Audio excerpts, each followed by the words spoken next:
சின்ன வயசுல ஸ்பாயில் ஆனவன். கோயில் தெரியாது, குளம் தெரியாது, சுத்தமா அஞ்ஞானிகள் நடுவுல, புறஜாதிகள் நடுவுல, சண்டே கிளாஸ் தெரியாது, சர்ச் தெரியாது, சுத்தமா 30 வயசு வரைக்கும் கம்ப்ளீட்டா ஸ்பாயில்.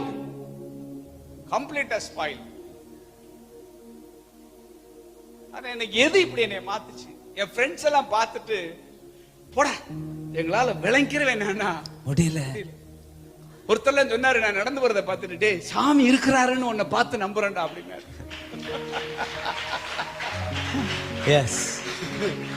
எந்த ஊருக்குள்ள நான் இப்ப நான் போறேனோ அதே ஊர்ல அதே கிராமவாசிகள் நான் ஜெபம் பண்ணணும்னு சொன்னா இடுப்புல துண்டை கட்டிட்டு நிக்கிறாங்க. அவனுக்கு இயேசுனா யாருன்னு தெரியாது.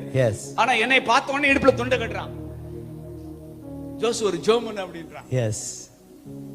ஆனா அதே ஊர்ல தான் நான் இருந்தேன்.